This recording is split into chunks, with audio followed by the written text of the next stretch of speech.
Urukundo rwanyu rwe kugira uburyarya, mwange ibibi urunuka, muhorane ibyiza. Ku byo gukundana bene data, mukundane rwose. Ubw'icyubahiro umuntu wese ashyire imbere mugenzi we. Uyu munsi rero tukaba tugira ngo tuganire kuri aya magambo. Ni amagambo tugiye kuganiraho turebera hamwe ijambo ry'Imana, kandi nanone tunagendera kuri ibi bihe turimo, ibihe byo kwibuka jenoside yakorewe abatutsi mu 1994.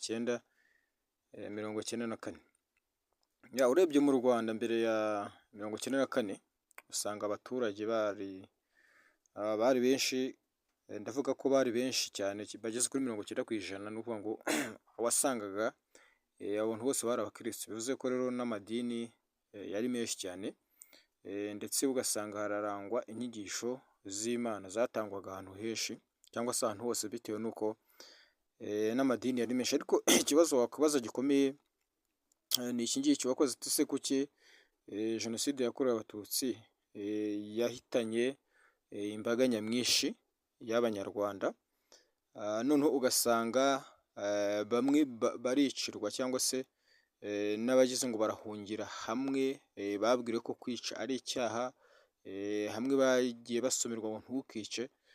Ugasanga n'abagerageje guhungira aho hantu mu by'ukuri bumva ko ari ahantu hera, ari ahantu hatagatifu, nta muntu wabasha kuhabasanga.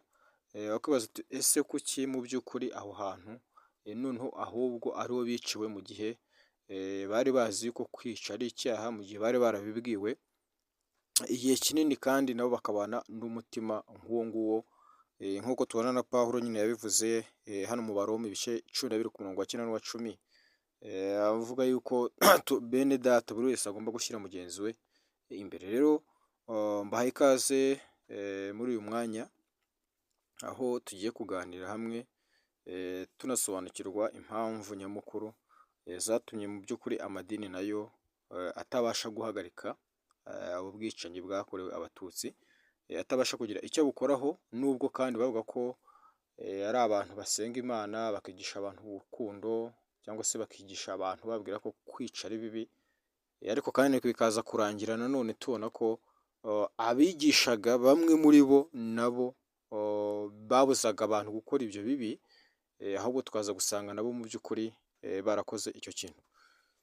Ni ukuvuga rero mu myaka myinshi mu by'ukuri, cyane nuko u Rwanda hari ukuntu rwayobowe na leta, n'uwo ngo yari yarimise urwango n'amacakubiri, n'uwo ngo politiki y'ubutegetsi bwariho, n'uwo ngo yagiye ikoresha imbaraga zirenze, rimwe na rimwe, si rimwe na rimwe ahubwo yakoresheje imbaraga zirenze cyane iz'amadini, yaba za kiliziya ndetse n'amatorero yari ariho icyo gihe. Urumva ngo abaturage mu by'ukuri wasangaga batinya leta, ndetse n'amategeko yayo, ugasanga n'imbaraga zayo, ndetse n'abayobozi b'amadini benshi batinyaga kuvuga ko leta mu by'ukuri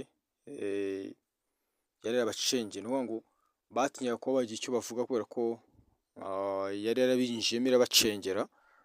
Kandi noneho hakaba hari n'abandi bari mu mwayo madini mu by'ukuri nabo baramaze kwimika politike y'urwango mu mitima yabo, bagasanga bari mu biriziya cyangwa se ugasanga bari mu nsengero, ariko mu by'ukuri badafite wa mutima w'Imana, wa mutima wo gufata bagenzi babo nk'abantu nkabo, wo gufata bagenzi babo nta mutima bafite wo kubakunda, nk'awa mutima Imana yabagaragarizaga, cyangwa se rwa rukundo Imana yakomezaga kugenda ibereka mu ijambo ryayo. Rero ni ukuvuga ngo ikindi nanone cyagiye kibaho cyane mu by'ukuri ni ubukoroni.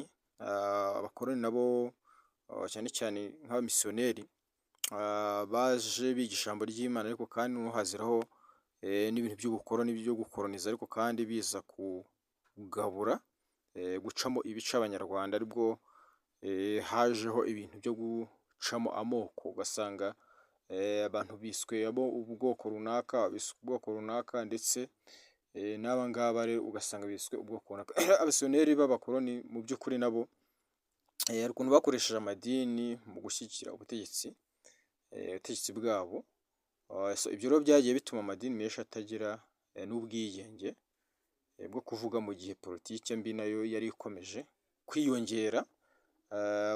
Urebye ndetse n'uruhererekane rw'amateka rwagiye rushinga imizi mu mitima y'abantu, ari narwo rwatumye bakora cyangwa se bakora iyi jenoside.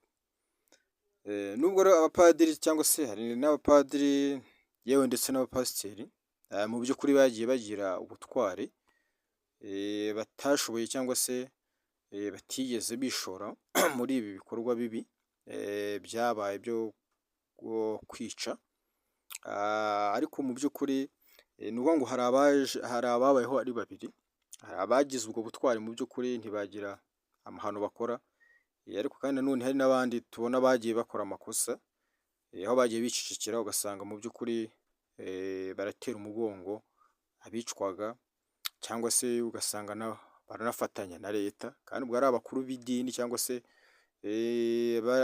ari n'abanyedini nyirizina.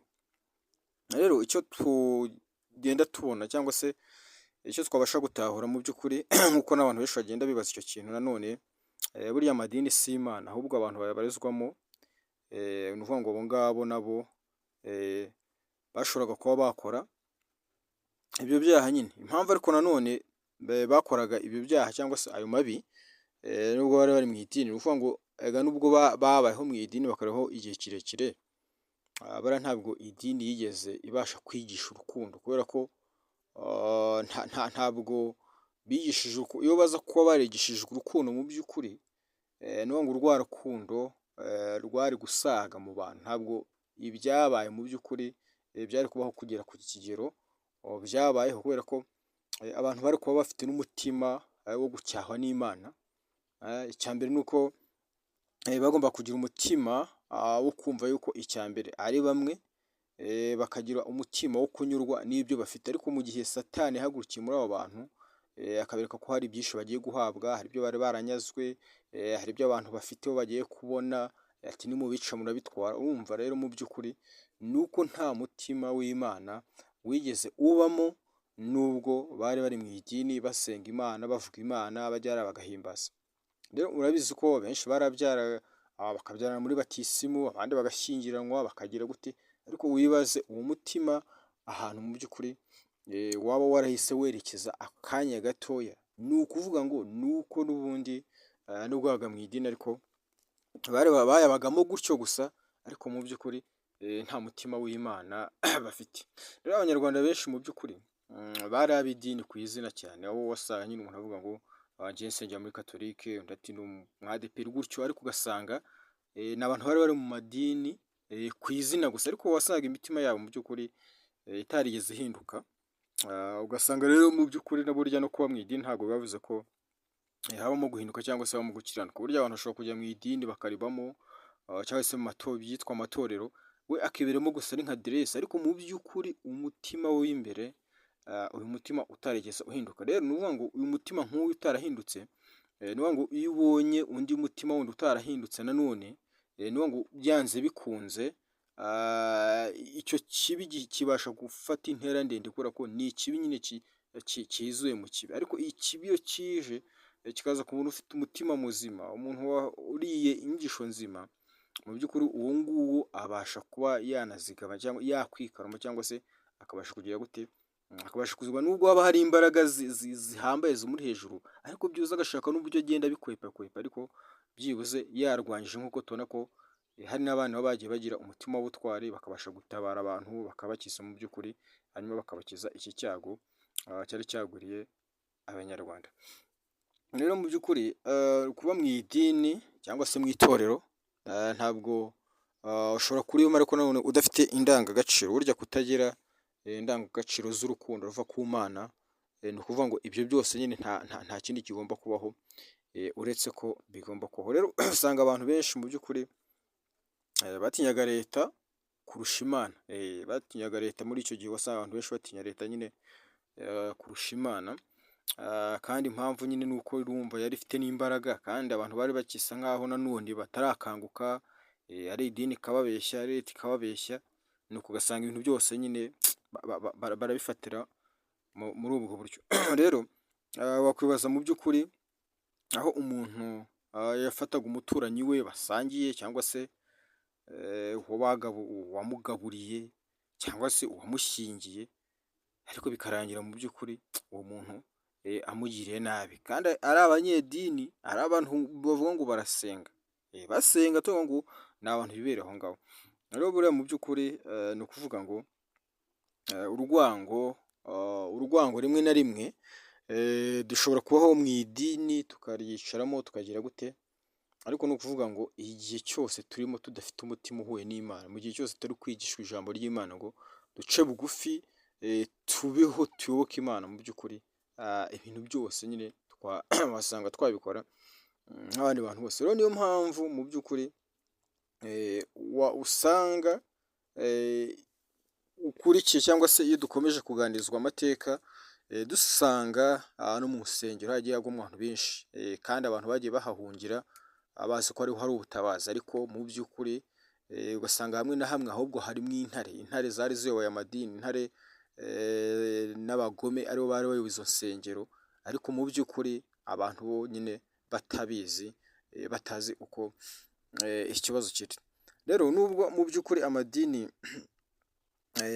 yagiye akoresha, ni ukuvuga ngo hari amadini yagiye akoresha ubutware nanone bukomeye, ugasanga nk'abapadiri bagiye bahisha abantu, abapasitori bagiye bahisha abantu, ugasanga mu by'ukuri bakabahisha abantu, ugasanga ba bantu mu by'ukuri abo ngabo babashije kurokoka. Rero mu by'ukuri abahaye Imana benshi nabo bagiye basiga ubuzima, basanga nk'abapasitori, abapadiri bagerageje kurinda abantu mu by'ukuri kugira ngo barokoke, ariko ugasanga nabo bahasize ubuzima kubera ko bakoze icyo gikorwa cy'umutima ukunze ndetse na cyawo umutima w'Imana, ariko ugasanga umwanzi nyine yaza bose akabicira hamwe, ugasanga mu by'ukuri bose ntabwo barokotse. Rero ni ukuvuga ngo iki ngiki nicyo cyagombye kukwereka impamvu cyangwa se umutima umuntu yagombye kugira cyangwa se umuntu aba afite.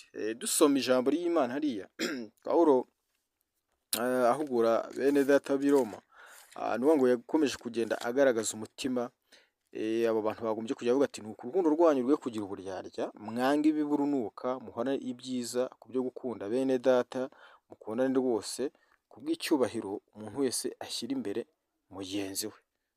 Ariko aha ngaha mu by'ukuri turabona yuko nta muntu wigeze ashyira mugenzi we imbere muri icyo gihe. Niyo mpamvu nyine iki cyago cyabayeho, hanyuma kikagera ku rwego ruri hejuru cyane, aho hapfuye abantu benshi mu gihugu cyacu, kandi noneho bakagwa mu nsengero zitiriwe Imana. Rero turashimira mu by'ukuri leta yacu y'u Rwanda yakoze igikorwa gikomeye, aho yunze abanyarwanda nanone 90% mu by'ukuri bakaba barongeye kuba umwe, kandi none ikaba yarabashije gukura ikintu cy'amacakubiri mu nsengero, ndetse n'ugerageje kuba yakizana, ni ukuvuga ngo leta igomba kumwereka ko ibyo bintu bidakwiriye sosiyete nyarwanda. Rero dushima Imana, turashima leta yacu ko ikomeza kugenda yunga abanyarwanda, kandi bakomeza kugenda baba umwe mu by'ukuri, bakongera gusubirana ubuzima nk'ubwo Imana n'ubundi yaturemanye. Ubundi Imana yo irema umuntu, Imana yo irema umuntu yaremye umuntu umwe, ntabwo Imana yigeze irema abantu babiri. Rero ningire ko n'abitwa abakristo nabo batekereza kuri iki kintu. Niba Imana leta iravuga ngo ndi umunyarwanda, none Imana nayo ikatwereka yuko yatugize umwe, none ninde ushaka kudutandukanya uretse umwanzi Satani ushaka kuducamo ibice, mu gihe nyamara twebwe twaremwe turi umuntu umwe, cyangwa se mu gihe twakomotse ku muntu umwe. Rero reka nsoreze aha ngaha, mukomeze mugire iminsi myiza, kandi dukomeza twibuka tuniyubaka nk'uko leta yacu ikomeza kugenda ibidushishikariza.